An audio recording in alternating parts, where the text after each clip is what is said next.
Journée mondiale de la contraception, sensibiliser les jeunes à la planification familiale. Kefan Rohan s'est rendu à l'Association congolaise pour le bien-être familial, ACBF en sigle.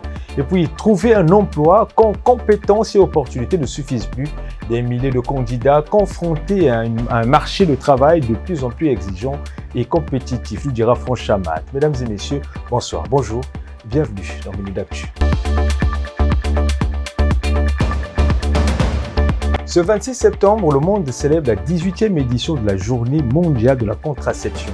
Objectif, sensibiliser les populations, en particulier les jeunes, sur l'importance de la planification familiale et la prévention des grossesses non désirées. C'est un dossier signé Kefan Rohan. Chaque année, la Journée mondiale de la contraception rappelle l'importance de l'accès à une information claire et fiable sur la santé sexuelle et reproductive. Dans un contexte où les grossesses précoces et non désirées touchent encore de nombreuses adolescentes, la sensibilisation reste une urgence. On entend par contraception l'utilisation des moyens, des stratégies ou des techniques pour permettre qu'un rapport sexuel entre un homme et une femme ne puisse pas aboutir à une grossesse indésirée. J'insiste, grossesse indésirée, ça veut dire une grossesse que ce couple-là ne voudrait, qu'on appelle ça, un enfant ou une grossesse que ce couple-là n'avait pas programmée. Et donc, pour le coup, utiliser la contraception ou faire de la contraception permettrait donc de programmer une grossesse. De dire, ce couple-là, cet homme et une femme-là, veulent se donner du plaisir, mais ne veulent pas avoir un enfant au bout. Et donc, pour se faire et se donner du plaisir, sans pour autant avoir un enfant, eh bien c'est ça, se faire de la contraception. Préservatifs, pilules, implants ou encore injections, les méthodes contraceptives existent, mais leur accès reste limité pour certaines couches de la population, notamment en zone rurale. L'objet même de la journée mondiale de la contraception, justement, se faire un focus. Chaque année, l'humanité fait un focus le 26 septembre sur la contraception. C'est une occasion, une date retenue pour qu'on mette l'accent sur quoi? Sur l'information sur la contraception, mais aussi quels sont les moyens qui permettraient qu'un couple puisse adopter ou un individu puisse adopter une méthode contraceptive et où les trouver. Donc justement, l'accès à l'information, on pense que ça manque même au milieu urbain, pas seulement rural, même au milieu urbain, l'accès à l'information pose encore problème. Voilà pourquoi le 26 de chaque année, eh bien, on met l'accent sur ça pour que les gouvernants, les responsables, la communauté, la société civile, tout individu puisse mettre l'accent justement sur quoi? Eh bien, sur la contraception en recherchant ou en apportant l'information qu'il faut aux couches qui n'en ont pas. N'oubliez pas, par exemple, au Congo, nous avons pour une grande majorité des jeunes. Et ces jeunes-là, ont-ils accès à l'information liée à la contraception? Si oui, est-ce la bonne information?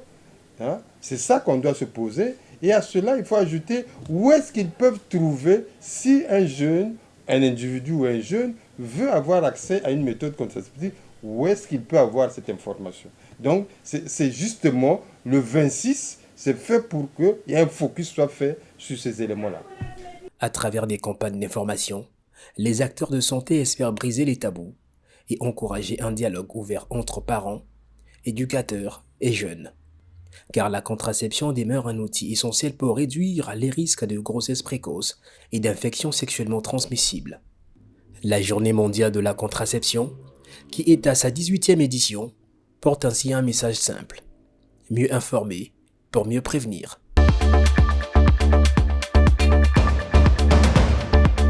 Chaque jour, ils sont des milliers à arpenter les rues et les couloirs des administrations à la recherche d'un emploi, une quête qui, pour beaucoup, semble sans fin. Mais pourquoi est-ce devenu si difficile de trouver du travail?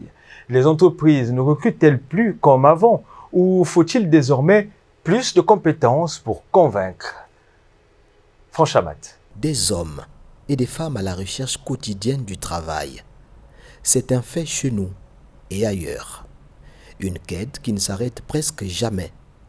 Quand les uns ont pu trouver gain de cause, d'autres doivent poursuivre. Mais qu'est-ce qui rend de nos jours la recherche aussi difficile? Les entreprises ne recrutent-elles donc plus comme avant? Que recherchent-elles en réalité? Pour répondre à une question aussi épineuse, nous avons tendu le micro à Cassini, femme très impliquée dans les questions liées à l'emploi. Nous sommes dans une société de production ou une société industrielle, je vais prendre un exemple vague. Et si le personnel n'est pas assez compétent et que nous observons des carences, des manquements, compétences, que ce soit techniques ou comportementales, automatiquement la production est affectée. Donc, et aussi au niveau compétitif, l'entreprise aussi, l'image de la société aussi peut être affectée par rapport à ça. Les écoles doivent vraiment veiller à ce genre de formation pour pouvoir bien évidemment préparer les élèves ou les étudiants à cette évolution-là. Il y a aussi nos écoles, nos instituts qui doivent vraiment mettre un accent sur la formation. À la compétence, ajoute-t-elle, il faut désormais joindre la vertu, mieux une bonne moralité. Il faut faire attention parce qu'il y a des entreprises qui mettent vraiment l'accent sur les compétences techniques mais qui oublient les compétences comportementales. Or que les deux vont de pair. On peut avoir un élément qui est très bon techniquement, mais si le côté soft skill ne suit pas, on observera ces carences-là. Parce que si le personnel qu'on a recruté est bon techniquement, mais en matière de relations humaines, ça ne suit pas. On va observer le travail en équipe qui sera touché, l'humeur, le climat de la société, la difficulté à résoudre des problèmes. Et tout ça, ça peut bien évidemment affecter la société en général. Pour certaines personnes, elles ont du mal à allier compétences techniques et compétences comportementales. Certains profils, ils se disent que bon, je suis bon dans mon travail, ça me suffit. Mais ça ne suffit pas. Il faut être bon techniquement et bon moralement. C'est très important. Le problème, à côté d'être un outil de communication très puissant, les réseaux sociaux contribuent malheureusement à la perte de valeur tant décriée dans nos sociétés. Le respect de autrui, on l'observe aujourd'hui avec l'arrivée des réseaux sociaux, la jeunesse en train de perdre en qualité. Mais heureusement, il y en a qui ont compris et qui continuent à se démarquer. Ce qui nous ramène aux fondamentaux, le rôle des parents. C'est un travail d'ensemble, pas que les écoles, mais les parents aussi à la maison. Ce sont des choses qu'on néglige. Aujourd'hui, les parents n'ont plus le temps pour les enfants. On est au boulot, on est sur les réseaux. Alors que plus tard, ce sont les négligences d'aujourd'hui qui affectent le lendemain des enfants. Donc, on est obligé de veiller à ça. La compétence, le talent et la bonne moralité, le cocktail presque aussi parfait pour obtenir du travail et y rester. Après Brazzaville, le week-end dernier, c'est au tour de Pointe-Noire d'accueillir le programme Campagne et Plaidoyer du Centre Action pour le Développement.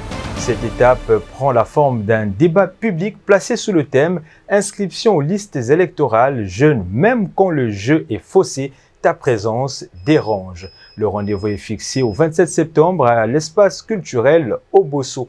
Pour mieux saisir la portée de cette rencontre citoyenne, Gershom Gobwang, responsable du dit programme, s'exprime en ces termes. Depuis le lancement de la campagne de révision des listes électorales, nous voyons que les jeunes se résignent. Les jeunes disent « ça ne sert à rien, ça ne va rien changer, je vais perdre mon temps en allant m'inscrire ». Nous pensons que s'inscrire sur les listes électorales, c'est se donner le droit de décider, se donner le droit de dire « je ne suis pas d'accord », se donner le droit de dire « je veux que ça change, ça suffit, il faut que ça change ». C'est pour ça que nous organisons ces rencontres citoyennes, dont la première s'est tenue à Brazzaville, il y a une semaine déjà. Et ça nous a permis d'abord de discuter, mais aussi de rappeler le pouvoir citoyen qu'il y a derrière l'acte simple d'aller se faire enregistrer. Demain, le 27, nous aurons la même discussion ici à Pointe-Noire et j'invite le maximum de personnes à y prendre part.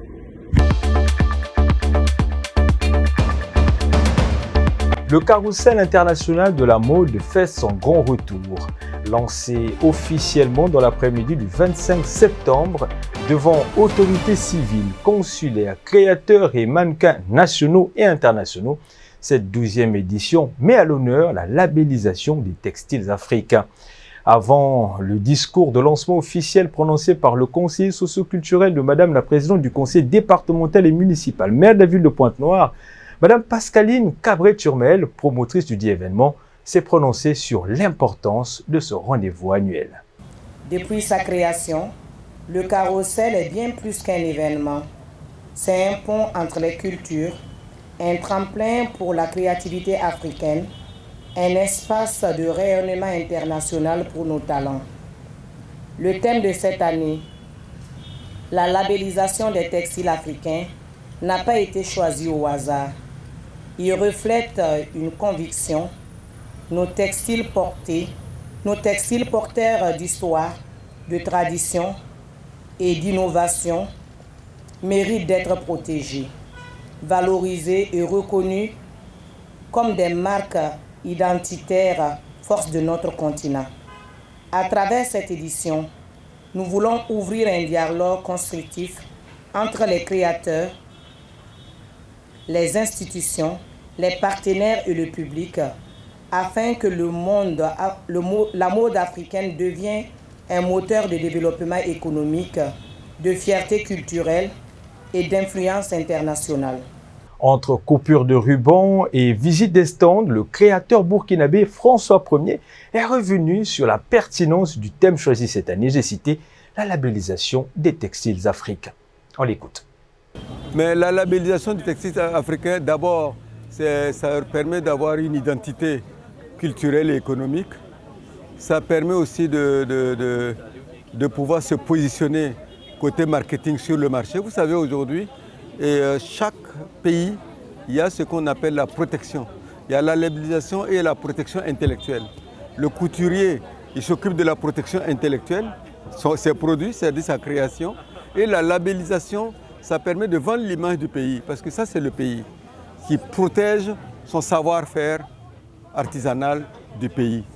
Donc, plus un pays est labellisé, plus il est ouvert, le marché aux consommateurs sache qu'il y a une traçabilité du pays et c'est protégé. Mais si vous ne protégez pas votre savoir-faire, ça serait copié. Quand on prend le Burkina Faso, nous on a labellisé on a labellisé le Faso d'Anfani. C'est-à-dire, qui veut dire quoi? Qui veut dire que tout ce que moi je porte, il doit être coton burkinabé, teint au Burkina, travaillé au Burkina, par des femmes burkinabées.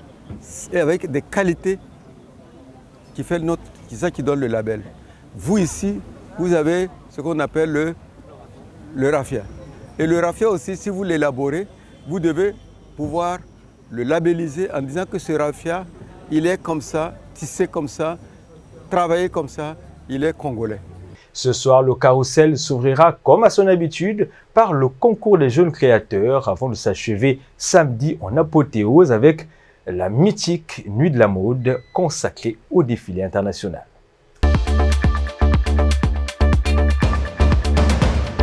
Une première dans l'histoire de la 5e République française, Nicolas Sarkozy, condamné le 25 septembre 2025 à 5 ans de prison, dont 3 fermes, dans l'affaire dite des financements libyens de sa campagne de 2007. Le tribunal l'a reconnu coupable d'association de malfaiteurs, mais l'a relaxé pour corruption et financement illégal de campagne. Il devra ainsi payer 100 000 € d'amende et sera inéligible 5 ans. Sarkozy dénonce une injustice insoupçonnée et annonce son appel. Mais la peine étant Assorti d'une exécution provisoire, il devra donc répondre à la convocation du parquet prévue le 13 octobre, destinée à fixer les modalités de son incarcération.